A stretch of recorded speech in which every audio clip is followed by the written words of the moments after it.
சிந்தித்து பார்க்கணும் மக்களை. நீங்க கைதட்டணும், நீங்க ஏதோ சொல்லணுங்கிறக்காக உண்மையை சிந்திக்க சொல்றேன். உள்ளாட்சி என்பது என்ன? மாநகரம், அந்த நகரத்துக்கு மேயருக்கு நீங்க கவுன்சிலர்கள், நகராட்சி தலைவர்கள், நகரம் சேர்மன், அதுபோக பேரூராட்சிக்கு தலைவர், அதுக்கு கவுன்சிலர்கள், பின்னாடி பஞ்சாயத்து, எவ்வளவோ இருக்கு. இதெல்லாம் எதற்காக? உள்ளாட்சினா ஏன் இன்னைக்கு 1 லட்சம் பேருக்கு 5 லட்சம் பேர் போட்டி போட்டாங்கன்னு சொல்றாங்க. எதற்காக? மக்களை நன்றாக சிந்தித்து பார்க்கணும். இந்த 1 லட்சம் பேர் ஓட்டு போட்டிருக்கான நிதி இல்லைங்கிற. நிதி இருக்கு, மத்திய அரசு நிதி கொடுக்குது, மாநில அரசு நிதி இருக்கு. இது போல லோக்கல் அன்னைக்கு கும்பகோணத்துல இந்த குளத்துக்கு கூட வரி போடலாம். இவங்க கிட்ட செல்வாக்கு இருக்கு. மக்களே, வரி, சொத்து வரி இருக்கு, குழாய் வரி இருக்கு, இட வரி இருக்கு, கரண்ட் வரி இருக்கு, எத்தனையோ வரிகள் இருக்கு.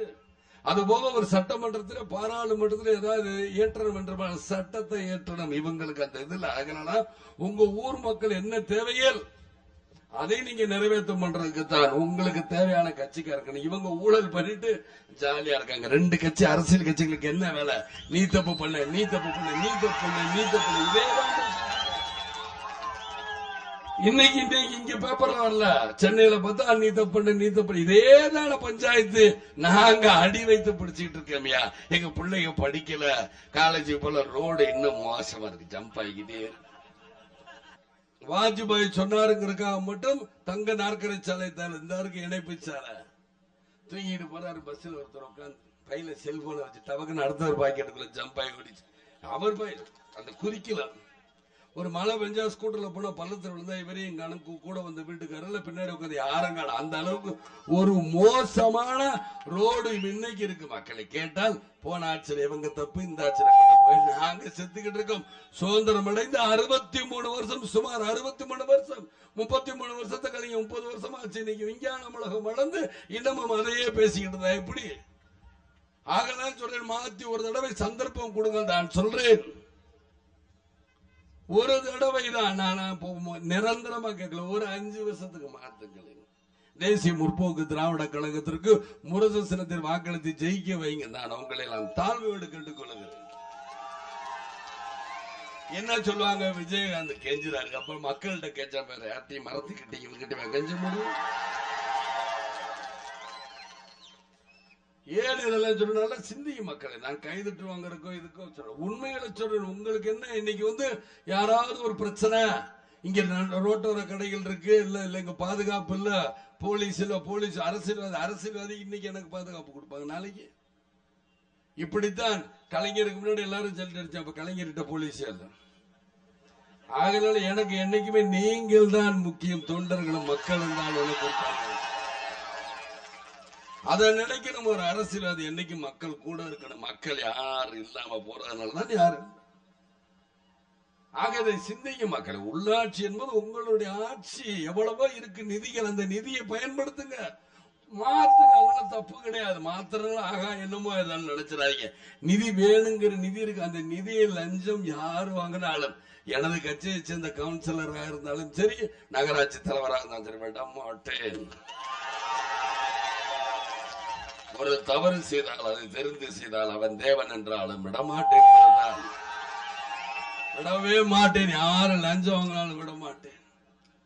அவங்கவுங்க பத்திரிகையில இருக்காங்க நண்பர்கள், அவங்கவுங்க தேவைக்கு அவங்கவுங்க பத்திரிகையில, அவங்கவுங்க டிவியில யார் யார் எப்படி சித்தரிக்கணும் அப்படி சித்தரிப்பாங்க. நான் அதை தவறுன்னு சொல்லவல, அது செய்தி. நீங்க என்ன, உங்களுக்கு என்ன பண்றாங்க? நீ பேங்க்ல லோன் தரேன்னு சொல்லிவிட்டாங்க, பேப்பர்ல அறிக்கை கொடுத்துறாங்க. உங்க பிள்ளைங்க இன்னைக்கு படிக்கணுமே, படிக்க மாட்டேன். என்னைக்கு ஒரு நாட்டில் புரட்சி வெடிக்குது, தீவிரவாதம் வருதோ, அன்னைக்கு ஏன் வெடிக்குது, ஏன் தீவிரவாதம் உருவாது? இளைஞர்களுக்கு வேலை கிடையாது. அதேதான் தமிழ்நாட்டிலும் படிக்கிற இளைஞர்களுக்கு வேலை இல்லாதனாலதான் என்னைக்கு வெடிக்கிற. எனக்கு தெரியும், எகிப்து, லிபியா, சிரியா எல்லா இடத்துலயும் பாத்தீங்கன்னா வெடிக்குது. ஏன்? இளைஞர்களுக்கு வேலை வாய்ப்பு கிடையாது. அவங்களுக்கு வேலையை உருவாக்கி கொடுங்க. சும்மா சொல்ல. நான் அன்னைக்கு சொன்ன 2006 சொன்னேன், ரேஷன் பொருட்கள் உங்கள் வீடு தேடி வரும். வரும் என்றால் வரும், அதுல எந்த மாற்று கருத்தும் கிடையாது. தேசிய முற்போக்கு திராவிட கழகத்தை ஆட்சியில் உட்கார கொண்டு வந்து கொடுக்கத்தான் செய்வேன். கொடுக்க முடியும், முடியாது என்று இல்ல. ஒரு அரசாங்கம் இருந்தால் எதை வேணுமாலும் சாதிக்கலாம். மக்களே, எதை வேணுமாலும் சாதிக்கலாம். அதைத்தான் நான் சொல்லுகிறேன். ஏன் இதெல்லாம் சொல்றேன் அப்படின்னா புரிஞ்சுக்கிற மக்கள் உங்களுக்குன்னு ஒரு நிதி இருக்கு. அந்த நிதியில இருந்து தயவு செய்து உங்க ஊருக்கு என்னென்ன தேவைகளை பண்ணலாம். இன்னைக்கு ஒரு குடும்ப தலைவன் இருக்கார். அந்த குடும்ப தலைவன் நல்லா இருந்தா தானே குடும்பத்தை ஒழுங்காக கொண்டு போட முடியும். குடும்ப தலைவன் நல்லா இல்லைன்னா அந்த குடும்பம் எப்படி சீர்கெட்டு போகுது. அதனால உங்களுக்கு உள்ள உங்க நகர்மன்றம் நல்லா இருந்தானே உங்களுக்கு எதையும் சேவை பண்ண முடியும். அப்புறம் ஓட்டு போட்டு ஐயா அவங்களுக்கு ஓட்டு போட்டான், ஐயா அவங்களுக்கு ஓட்டு போட்டான், ஐயான்னா என்ன முடியும்? தாய்மார்களே, பெண்கள் இங்க எத்தனையோ பேர் இருக்கீங்க, அங்கேயே இருக்கீங்க. நான் தெரியாம கேட்கிறேன்.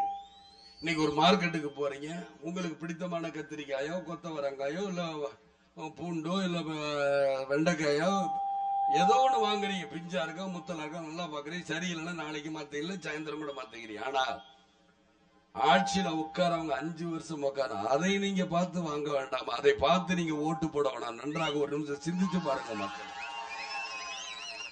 சிந்திக்கிற மக்களை சிந்திச்சு நீங்க செயல்படுங்க. எனக்கு ஒரு தடவை சந்தர்ப்பம் கொடுங்க தான் கேட்கிறேன். விஜயகாந்த நம்பி போடலாம். எத்தனையோ தடவை உங்களை ஏமாத்துறவங்களை நம்பி நம்பி போட்டிருக்கீங்க. புதுசா வந்து அந்த விஜயகாந்துக்கு போட்டா வேண்டாம். நேற்று ஒரு எம்எல்ஏ, இன்று 29 எம்எல்ஏ. நாளை உங்களுடைய முடிவு. கோயிலுக்கு முன்னாடி தான் பேசுறேன். உங்க முடிவுக்கு மக்களோட முடிவுக்கு. அதாவது ஏன் இதெல்லாம் சொல்றேன்னா, இப்ப ஏழைகள் எங்க பார்த்தாலும் ஏழைகளுக்காக அந்த திட்டம் இந்த திட்டம் எல்லாம் தான் சொல்றேன். ஜான் ஏறுறீங்க, முளைஞ்சரைக்கிறீங்க டபக்கு. ஏன் நீங்க தேர்ந்தெடுக்கிறது தான் முக்கிய. மக்களே, இந்த அதிகாரி லஞ்சம் வாங்குறான், இந்த மந்திரி லஞ்சம் வாங்குறான், நீங்க சொன்னதான் பத்திரிகையில டிவில வர்றது முக்கியம். உங்களுக்கு தெரியணும். உங்களுக்கு தெரிஞ்சாதான் உங்க ஊரை நீங்க மாத்த முடியும். உங்க தேவைகளை நீங்க பூர்த்தி பண்ணுங்க. ஒரு சாதாரண கவுன்சிலர் திருடி நீங்க கோடீஸ்வரர் இருக்கலாம். எதனால? நீங்க எப்படியோ கண்டு காணாம போய்கிட்டு இருக்கனால. நீங்க ஒரு கட்சியை தேர்ந்தெடுங்க, பாடமா இருக்கா. ஐயோ அப்படின்னு நம்ம ரொம்ப கேர்ஃபுல்லா இருக்கணும், இல்லாட்டி மாத்தி ஓட்டு போட்டுருவாங்க மக்கள் அப்படிங்கிறது. தயவுசெய்து உங்களுக்காக வேலை இன்னமும் என்ன சுதந்திரம் அடைஞ்சு சுமார் 63 வருஷம் ஆச்சு. 33 வருஷம் கழிச்சு 30 வருஷமா இன்னும் நீங்க இதையே நினைச்சு போராடிக்கிட்டு இருந்தாங்க. கொஞ்சமாவது மாத்தணுங்கிற சிந்தனைகள் வரணும். எத்தனையோ இளைஞர் பெருமக்கள், படித்த மாணவர்கள் இருக்கீங்க. நல்லா சிந்தித்து பாருங்க. நான் சொல்றது சரியா இல்லைன்னு உங்க அப்பா அம்மா சொன்ன தயவுசெய்து போடாங்க. உள்ளாட்சி மாத்துங்க என்று நான் சொல்ல. எத்தனையோ செல்போன் அடிங்க. எனக்காக ஒரு செலவு தானே. உள்துறை அமைச்சரே சொல்றாரு, எனக்கு ஞாபகம் மருதி கணக்கு தெரியாதுங்கிறத வச்சுக்கிட்டு இன்னைக்கு நடத்திக்கிட்டு இருக்காங்களே மத்திய அரசு. ஏன் மக்கள் நீங்க ஓட்டு போடுறதுனால வந்த வினைதான். அவருக்கு ஓட்டு போட மாட்டேன்னு சொல்லுங்க. அதே மாதிரிதான் இவர் சொல்றார், கலைஞர் சொல்றாங்க, எல்லாரும் சொல்றாங்க மாறி மாறி பொற்கால ஆச்சு. என்னையா பொருள் எல்லா பேரும் ஜெயிலுக்கு போயிட்டு இருக்கு. பொற்கால ஆச்சுன்னா எதை நம்ப?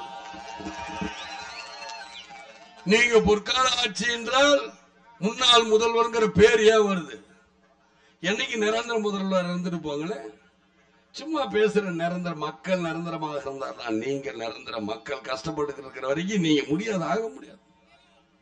இன்னைக்கு விஜயகாந்தை பொறுத்த மட்டும் 3 சக்கர சைக்கிள் கொடுத்தேன், தையல் மிஷின் கொடுத்தேன். ஏழை உதவிகளுக்கு எம்ஜிஆர் பள்ளிக்கூடத்துக்கு காசு கொடுத்தேன். அதே மாதிரி கம்ப்யூட்டர் கிளாஸ் வச்சு கொடுத்தேன். அதாவது பெண்கள் நாட்டின் கல்விங்கிற திட்டத்துக்கு 10,000 ரூபாய் டெபாசிட் பண்ண. பெண் குழந்தைகளை வேணான்னு சொல்லிக்கிட்டு இருக்க இந்த காலத்துல பெண் குழந்தைகள் இந்த 10,000 ரூபாய் டெபாசிட் பண்ணா கல்யாண நேரத்தில் ஒரு 3 லட்சம் ரூபாய் கிடைக்கும் தான் நான் போட்டேன். அதே மாதிரி 32 லட்சம் ரூபாய் நான் கொடுத்தேன் முதியோர் இல்ல திட்டத்திற்கு. ஆக தனிப்பட்ட மனிதனாக இதை செய்திருக்கும் போது ஒரு ஆட்சியை கொடுத்தா நான் செய்ய மாட்டேன். நன்றாக சிந்தித்து பாருங்க மக்களை. என்னால் செய்ய முடியும். எல்லாருக்கும் நல்லது பண்ணணும்னு நினைக்கிற ஒருத்தங்களை ஏன் ஒரு கட்சியை நீங்க இது பண்ணுங்க. நான் இப்பவும் சொல்றேன், இவங்க எல்லாம் இன்னைக்கு இருக்காங்கன்னா, நான் இதை இன்னைக்கு கும்பகோணத்துல வருவாரியா விஜயகாந்த் சொல்லிட்டு போயிட்டு யோக்கியம் நான் விட மாட்டேன். என் கட்சி கும்பகோணத்துல நகராட்சி எல்லாம் தான் திரும்ப திரும்ப வருவேன். என்ன பண்ணீங்கன்னு கேட்பேன். கேட்காம இருக்க மாட்டேன். ஏன்னா என்னை பொறுத்த மட்டும் ஓடி ஓடி உழைக்கணும், ஊருக்கெல்லாம் கொடுக்கணும். விஜயகாந்த் இவ்வளவு பேசுறாரு, விஜயகாந்துக்கு போடணுமா வேணாமா? நீங்க யோசிங்க. உங்க ஊர் மக்கள் நீங்க என்ன பண்ணணும் நீங்க நினைங்க. உங்க ஊர்ல என்னென்ன பண்ணணும். இப்படி இருந்தா என்ன பண்ண நிதி இல்லைன்னு உங்க பயமுறுத்த அலங்கடை. நிதி நிறைய இருக்கு. நிதி இருக்குங்கிறதான் என்னுடைய தாழ்மையான கருத்து. அதனால அதை உங்க ஏமாத்துவாங்க. ஏமாறாதீங்க மக்கள்ங்கிற தெளிவுபடுத்துறதுக்காக தான் இதை சொல்லுகிறேன் என்று சொல்லிக்கொண்டு எப்பொழுதும் சொல்லுகிறேன், நகர செயலாளருக்கு போட்டி போடும் கோமதி சிவா அவர்களுக்கும் கவுன்சிலர் பெருமக்களுக்கும் முரசு சின்னத்திலும் அறிவாள் சுத்தி நட்சத்திர சின்னத்திலும் யார் யார் போட்டு போடுறாங்களோ அவங்களுக்கு வாக்களிக்க வேண்டும் வேண்டும் வேண்டும் என்று தாழ்மையிட கேட்டுக்கொண்டு வரவேற்பு கொடுத்தவங்க அனைவருக்கும் நன்றி கலந்த வணக்கத்தை தெரிவித்துக் கொண்டு நிச்சயமாக எங்களுக்கு ஒரு நல்ல வாய்ப்பை தருவீர் என்ற நம்பிக்கையில் உங்களெல்லாம் இருகரம் கூப்பி கேட்டுக்கொள்கிறேன். எங்களுடைய வேட்பாளருக்கும் எங்களுடைய நகரத்தை போட்டி போடுகின்ற கோமதி சிவா அவர்களுக்கும் வாக்களிக்க வேண்டும் வேண்டும் வேண்டும் என்று கேட்டுக்கொள்கிறேன். தயவுசெய்து அவர் பேரை மாத்திரம் சொல்றேன், கவுன்சிலர் பேரை சொல்லேன்னு வருத்தப்படுகிறேன். ஒட்டுமொத்தமாக சொல்கிறேன், ஒட்டுமொத்தமா இருக்கிறேன்.